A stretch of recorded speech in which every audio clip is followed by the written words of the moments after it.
nós vamos, de certa forma, continuar falando nesse tema, mas com uma proposta que eu acredito ser muito importante. Qual o nosso desejo para 2024? E deve ser sermos melhores pessoas. A nossa meditação nessa noite vai, assim então, apresentar esse tema para nós. E nós vamos, assim, um pouquinho colocar diante de Deus em relação a essa necessidade. O texto base, hoje nós não vamos estudar um texto especificamente, no sentido de estarmos fazendo exposição do texto, mas o texto básico do nosso ano é que todos os vossos atos sejam feitos com amor. E quando a gente fala de melhor pessoa, eu acredito que a primeira coisa que deve estar na nossa mente é uma melhor pessoa, é uma pessoa que busca amar o seu próximo, que busca abençoar o seu próximo, ajudar o seu próximo. Por isso eu escolhi este versículo para nós. Nós temos o desafio, dessa mudança de um ano para o outro. Não sei como que os irmãos trabalham isso. Às vezes nós acreditamos, vamos mudar muitas coisas e fazemos muitos planos. E vamos, de certa forma, com o decorrer dos dias, desanimando e parando muitos deles. E aí no outro ano você fala, não vou fazer tanto plano, não, todo dia é o dia, qualquer dia, então não faço planos. Eu acredito que nós podemos e devemos sim fazer planos.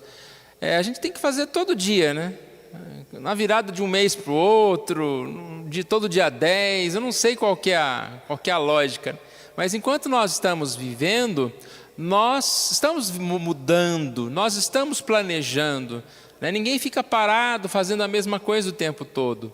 Então é uma oportunidade sim de pensarmos em 2024 com algumas propostas para ele. Esse ano teremos ganho de um dia, os irmãos viram, 366. Então eu estou propondo que a gente faça desafios, desafio 366. Alguns desafios que a gente pode fazer algo todos os dias. A questão de todos os dias é algo importante para nós. E nós estamos colocando como desafio, principalmente para sermos melhores pessoas, a leitura da Bíblia, a oração e coisas que sejam assim abençoadoras para nós. Nós chegamos no final do ano e a gente vê muitas vezes eventos de melhores do ano, a melhor empresa de informática, a melhor escola de música, o melhor professor, ou o melhor advogado. Temos aí a melhor academia, temos tantos títulos, tantas coisas.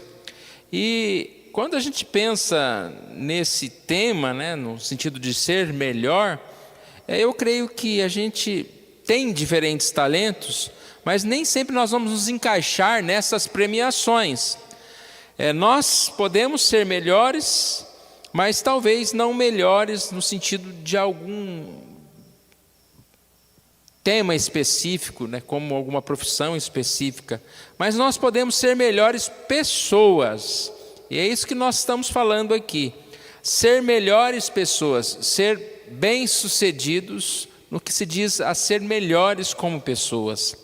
Essa palavra, ser bem-sucedido, ela pode ser interpretada ou definida de várias formas. Quando você fala alguém bem-sucedido, geralmente você pensa em alguém que tem dinheiro, alguém que mora numa cidade bonita, alguém muito inteligente.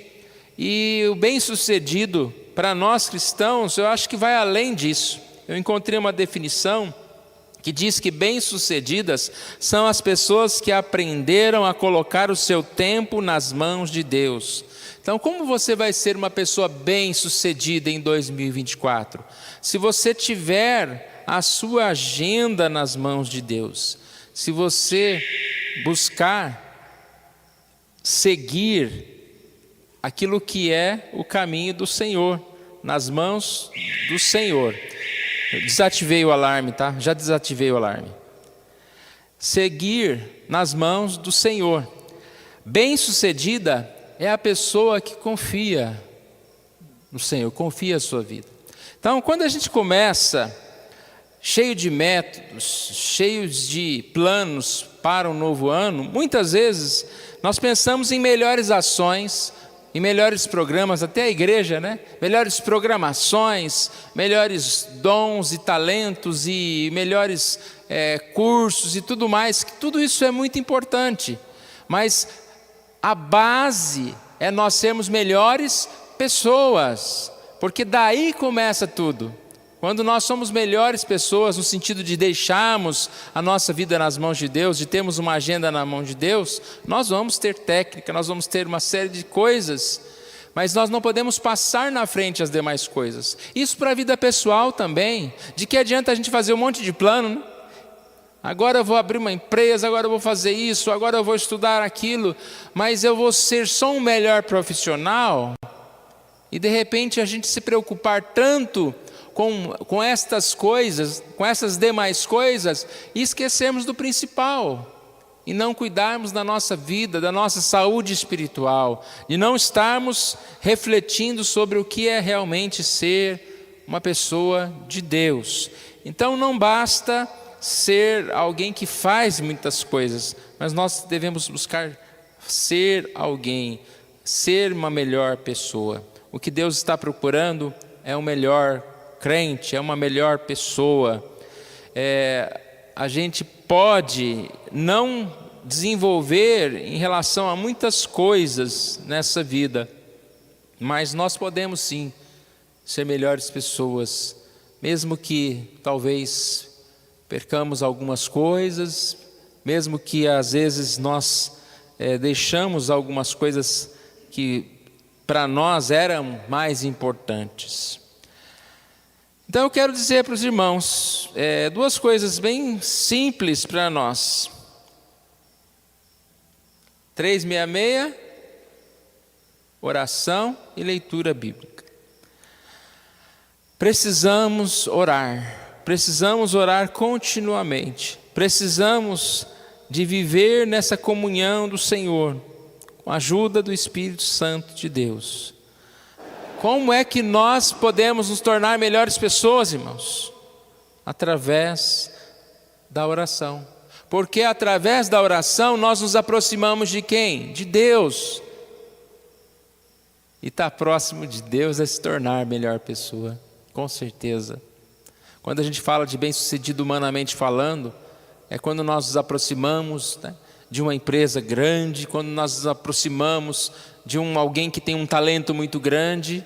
Os bem-sucedidos, os melhores do ano, são os destaques. E nós estamos falando de algo muito mais importante, em nós crescermos na presença do Senhor. Gosto muito dessa frase de John Piper, que diz que a oração é o centro nervoso da nossa comunhão com Jesus. Ele não está aqui fisicamente para o vermos, mas na oração falamos com Ele como se estivesse. Na verdade, Ele está aqui presente, mas nós não conseguimos vê-lo. Mas o que se aproxima mais de ver Jesus é uma íntima comunhão através da oração. Irmãos, parece que é alguma coisa que a gente volta a falar. E quantas vezes nós somos negligentes mais uma vez? Por isso que eu digo do tal do 366, a gente só vai perseverar em algo que a gente tem um hábito, em algo que a gente faça continuamente, sem parar, todos os dias.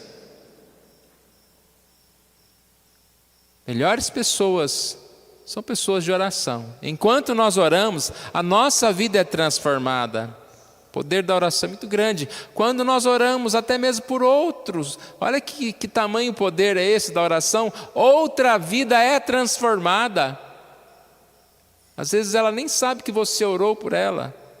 Eu como pastor, eu fico feliz porque eu sei que muitos irmãos oram pelo pastor da igreja. E quantas bênçãos na minha vida são por causa do ministério da oração. E na vida pessoal, nós também somos abençoados. O que nós somos hoje está relacionado ao tempo que nós separamos para Deus. A oração muda os nossos pensamentos, a oração muda o nosso coração e nos faz pessoas melhores. Mais um texto aqui, uma frase de Riley. Ao orarmos, cremos que recebemos por parte de Deus transformação para um viver que o agrade. Está claro que a oração é um meio de santificação. O principal pelo qual os crentes têm crescido em santidade é o hábito da constante oração particular. Olha a frase 2 aqui. O meio principal pelo qual os crentes têm crescido em santidade é o hábito da constante oração particular. Nós oramos na semana de oração com os irmãos, nós oramos na igreja, mas o que eu estou falando principalmente é dessa oração particular, no tempo que nós separamos para Deus. Eu citei o exemplo hoje cedo de, não tenho tempo, mas crie o hábito, coloque 10 minutos mais cedo o relógio para despertar. Mas eu já acordo tão cedo. Mas 10 minutos mais cedo não vai acabar com a sua vida. Então eu quero orar à noite. Então ore antes de dormir. Mas nós precisamos ter esse tempo. Sabe, do tempo do silêncio, a gente vive num tempo de tantas notificações, de tantos barulhos, de tantas notícias, de tantas conversas, de tantas interrupções. Mas nós precisamos desse tempo de silêncio. Você precisa encontrar um lugar, uma hora, para o seu momento particular com Deus. Falar com o Senhor. Mais uma frase de Lloyd Jones.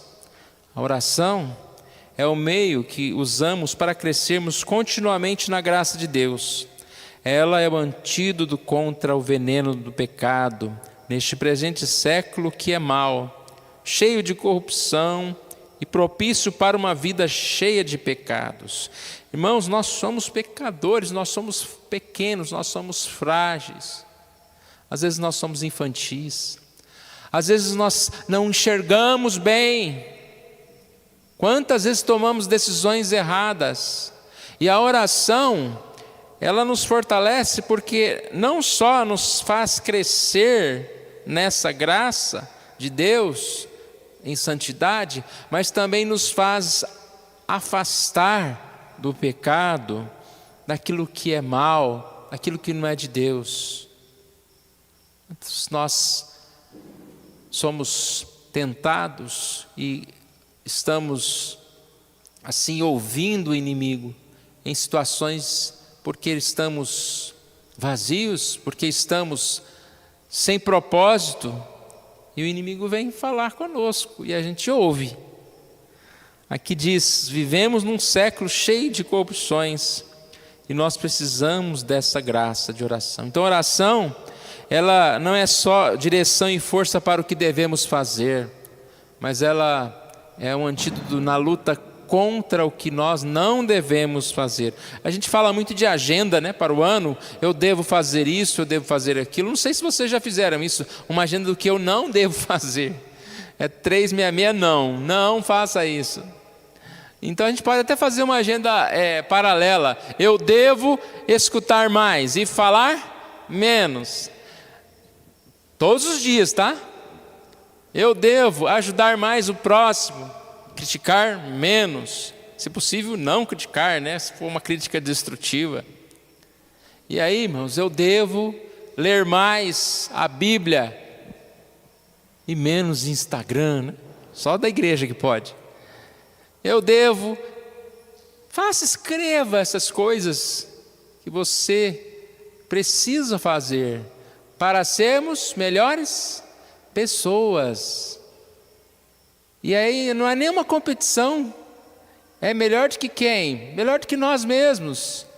É triste quando a gente percebe que os anos vão passando, e não estou querendo julgar ninguém, mas às vezes a gente pensa, parece que fulano é pior. Ele era melhorzinho antes, Ou parece que não mudou nada. continua com os mesmos problemas, com os mesmos erros, com as mesmas falhas. Podemos e conseguiremos, com a ajuda do Senhor e com a força da oração, sermos melhores pessoas de oração, pessoas que Deus transforma e que Ele usa na sua obra. Nós precisamos estar mais preparados para servir a Deus. Em Efésios 6, o texto que fala sobre a armadura de Deus, nós precisamos dessa armadura de Deus para resistir o dia mau, as dificuldades, né? Às vezes você fala, mas está tão difícil a vida, estou tão triste, mas será que nós estamos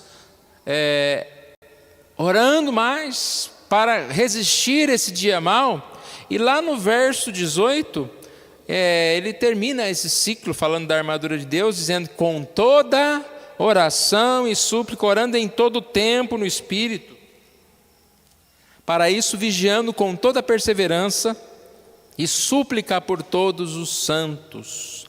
Então, com toda a oração, em todo tempo, vigiando, servindo ao Senhor. Você orou todos os dias de 2023? Eu acredito que nós vamos responder que sim, né? Como a gente fez muitas coisas pela graça de Deus em 2023, né? Todos nós levantamos, andamos, nos alimentamos, conversamos, falamos com Deus. Mas quando eu faço a pergunta, você orou todos os dias em 2023? É essa oração que nós falamos há pouco, em ter o tempo específico. Separar um tempo. Não precisa ser necessariamente a mesma hora, mas é bom que seja a mesma hora, que cria um hábito. Mas está chegando o final do dia, fala: nossa, eu ainda não tive aquele tempo da oração. Eu vou parar, eu vou colocar diante de Deus em oração. Isso faz muita diferença para nós. Isso é possível. Nós precisamos pensar nessa possibilidade. E assim a mesma coisa, irmãos, com a palavra de Deus. Precisamos estudar a Bíblia. Nós somos transformados e fortalecidos pela palavra. A Bíblia é a revelação de Deus. A Bíblia é a palavra de Deus, é lâmpada, é luz. Você já respondeu a pergunta: por que Deus te deu a Bíblia? Por que Deus nos deu a Bíblia? Deus nos deu a Bíblia para nos fortalecer a fé, para nos tornarmos melhores pessoas. Por que nos deu a Santa Ceia? Por que Jesus instituiu a Santa Ceia? Para que nós pudéssemos, a partir desse sacramento, ter uma comunhão especial com o Senhor. Como Deus é gracioso nesses meios de graça que Ele nos deu, para que nós pudéssemos viver. Ele deixou o Espírito Santo conosco, para que nós tenhamos essa certeza da palavra, da presença de Deus. Ele nos deixou a sua palavra para que nós pudéssemos ter direção. Mas, irmãos, quantas pessoas hoje em dia estão distantes da verdade? Porque, na maioria das vezes, não tem compromisso com a verdade. E quando eu digo não tem compromisso com a verdade, não é nem só em aplicar os mandamentos, mas é um compromisso de estudar, de ler, de minuciosamente conhecer a palavra. Eu sempre penso, né, quando a gente conhece tanta coisa nesse mundo, sabe, tantas palavras de cor, tantas coisas de cor, e às vezes nós temos dificuldades com algumas passagens da Bíblia. Quando nós estudamos, como nós estamos estudando o Evangelho de João, né, quase que versículos por versículo, como nós percebemos o que a gente precisa aprender, tem ainda a aprender, precisa aprender na palavra, e como isso enriquece o nosso coração.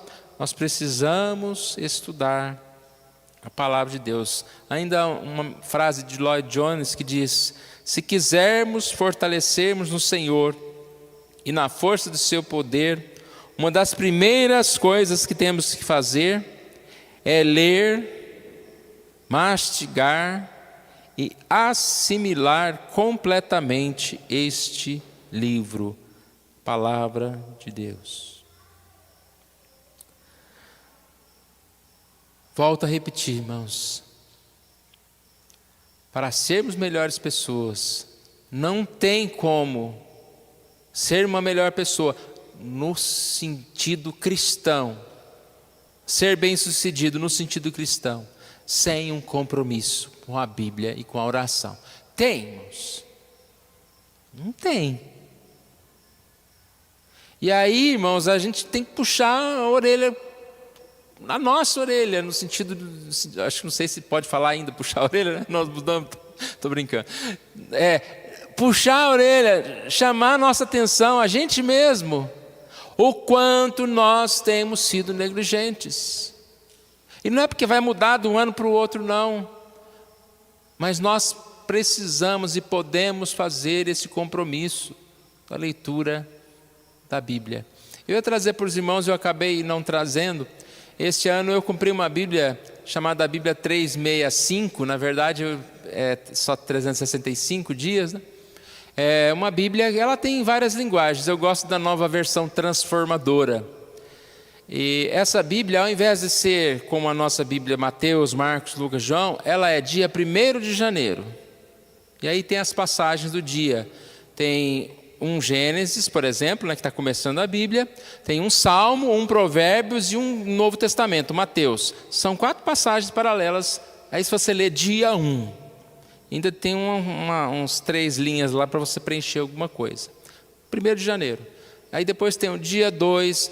São 365 dias que você faz uma leitura espaçada de versículos diferentes, Velho e Novo Testamento, e você, como aquele diário, cerca de 15 minutos, você vai fazer essa leitura da Bíblia completa.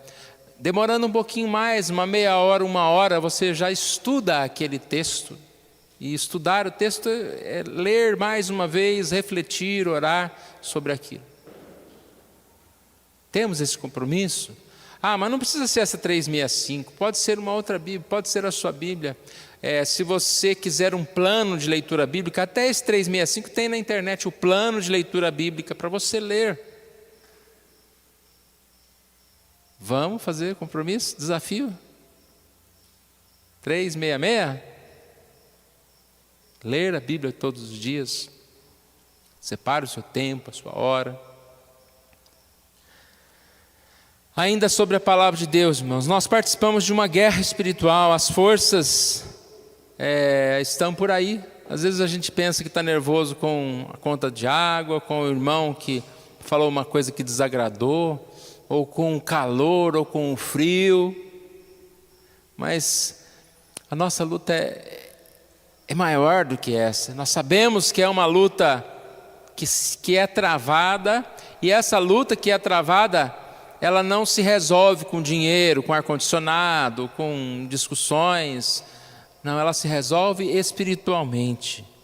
E como essa luta se resolve espiritualmente? Paulo diz lá em Efésios 4, ele falando a respeito dessa necessidade de revestirmos da força de Deus, ele diz: devemos colocar o cinto da verdade, cingindo-vos com a verdade. Cingindo-vos com a verdade. A verdade ele está falando da palavra. Cingir, colocar o cinto, é amarrar-se à verdade. Amarrar-se à verdade. Quanto mais nós estudamos a Bíblia, mais forte nós nos tornamos. E o contrário, irmãos, sem o estudo da Bíblia, mais desnutridos espiritualmente nos tornamos. Quanto mais oramos, mais nós temos a nossa fé fortalecida. Quanto menos, mais a nossa fé assim vai diminuindo. Márcio, desliga os demais instrumentos, deixa só o microfone e veja se melhora. Nós vamos começar 2024, esperamos o quê? Ser bem-sucedidos. O que é ser bem-sucedido, irmãos? É alguém com a agenda nas mãos de Deus. A agenda dos meus dias, ela precisa ser controlada pelo Senhor. Ah, mas como que eu vou controlar essa agenda? Como que eu vou deixar essa agenda nas mãos do Senhor? Tendo comunhão com Ele. Não sendo tão repetitivo, mas repetindo, orando mais, lendo mais a palavra. Assim nós vamos ter essa agenda divina. O Salmo 31, verso 15 diz: nas tuas mãos estão os meus dias. Na linguagem Nova Versão Transformadora, ele coloca: o meu futuro está em tuas mãos. Sabemos que o nosso futuro está nas mãos de Deus. E o que significa isso? Olha a agenda aí. O que é o futuro? É a agenda, não é? A agenda, a gente tem uma agenda do março, abril, maio. É o futuro. Que essa agenda, que o nosso futuro esteja nas mãos de Deus. Como disse o salmista: os meus dias. Porque o Senhor tem controle de todas as coisas. E nós precisamos seguir essa presença, essa palavra de Deus. Nós lemos o Salmo 56 há pouco, e ele diz: em vindo o temor hei de confiar em ti, em Deus cuja palavra eu exalto, neste Deus ponho a minha confiança, e nada temerei. Dificuldades virão, fraquezas virão. Se você fizer um compromisso de ler a Bíblia todos os dias, vai chegar aquele dia que você parece que não vai conseguir. Ou, quem sabe, não conseguiu. Aí vai desistir? Não, eu vou prosseguir. Mas a gente consegue fazer muita coisa todo dia. Eu até dei o exemplo hoje cedo, né? Que alguém ficou sem comer um dia. Né? Não sei se você fez algum jejum, talvez você fez um jejum, ficou sem comer um dia. Mas a gente consegue fazer muitas coisas todos os dias. E eu quero terminar com esse desafio, repetindo mais uma vez, irmãos. Eu coloquei alguns desafios para mim nesse 366. Dia 31 de dezembro lá de 2024 eu conto para os irmãos se deu certo, né? se eu cumprir. Mas coloque diante do Senhor os compromissos, aquilo que o Senhor Deus tem colocado na sua vida. E principalmente, deseje ser uma melhor pessoa, uma pessoa que tem a agenda, os cuidados nas mãos de Deus. É o desafio para nós, irmãos. 2024, você vai ver essa imagem aqui, todos os domingos, na parede. Nós vamos estudar outras coisas, você vai ver essa imagem. É o desafio desse versículo de 1 Coríntios 16, 14. Todos os vossos atos sejam feitos com amor. O compromisso que nós podemos ter. Tem um texto que fala, ninguém fiqueis devendo, exceto o amor, no sentido de que é difícil nós não podemos encontrar com alguém sem amar essa pessoa, né? Nós temos essa dívida. Nós não podemos deixar o amor. Esse é o nosso compromisso. Irmãos, nós vamos dar esses 5 minutinhos, 4 minutinhos finais, para que os irmãos estejam colocando diante do Senhor a sua vida. Aí a gente já começa aí cumprindo o nosso compromisso aqui, só que vai ser em 2023 ainda, né? Mas vamos ter esse momento. Eu gostaria que você ficasse a sós mesmos, orando, colocando diante do Senhor a sua vida. Também peça pelos seus familiares, peça pela igreja, pela vida da liderança, pelo pastor desta igreja. Peça por tudo aquilo que Deus já tem colocado no seu coração. E que Deus abençoe. O Espírito Santo é capaz de fazer grandes mudanças. Ele tem agido assim na vida de tantas pessoas. Ele pode também agir na nossa vida de forma especial. E nós temos visto nesta igreja Deus agir já e mudando muitas coisas Nós pedimos que o Senhor Deus continue completando essa obra. Passamos por dificuldades, né? Nós já esquecemos da pandemia. Eu estava lá em casa hoje lembrando, que estranho aquilo que aconteceu. Mas hoje nós temos essa liberdade de estarmos aqui na casa do Senhor. E que Deus assim nos ajude e nos abençoe.